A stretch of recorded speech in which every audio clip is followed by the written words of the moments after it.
13 जनवरी 2011 को पश्चिम बंगाल के हावड़ा में पोलियो का आखिरी मामला सामने आया था। तब से 3 साल का वक्त गुजर चुका है और इस दौरान देश में पोलियो का एक भी नया मामला सामने नहीं आया है।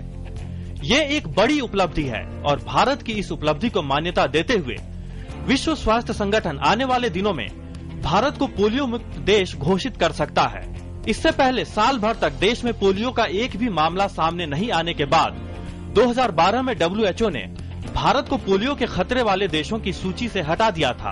इस उपलब्धि को हासिल करने के लिए भारत को पोलियो के खिलाफ एक लंबी लड़ाई लड़नी पड़ी, जो इतनी आसान नहीं रही।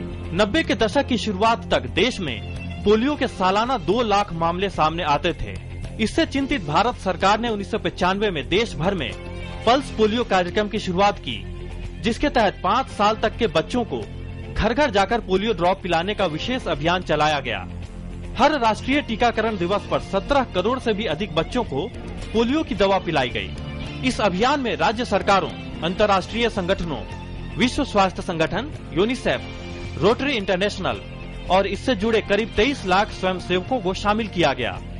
इसका नतीजा ये हुआ कि 2009 आते आते भारत में पोलियो के मामलों की संख्या घटकर 741 और 2010 तक महज 42 रह गई। 2011 में पश्चिम बंगाल में पोलियो का एकमात्र और आखिरी मामला सामने आया था। भारत ने पोलियो के खिलाफ करीब 2 दशक तक चली लंबी लड़ाई भले ही जीत ली हो, लेकिन चुनौतियां अब भी बरकरार हैं। हमारे पड़ोसी देशों पाकिस्तान और अफगानिस्तान के अलावा नाइजीरिया में पोलियो के वायरस अब भी बचे हुए हैं। सीमा पार से किसी संक्रमित व्यक्ति के देश में दाखिल होने से पोलियो वायरस फिर से पैर पसार सकता है। इस खतरे के मद्देनजर राष्ट्रीय टीकाकरण अभियान को तब तक जारी रखने की जरूरत है जब तक वैश्विक पोलियो उन्मूलन हकीकत में तब्दील न हो जाए।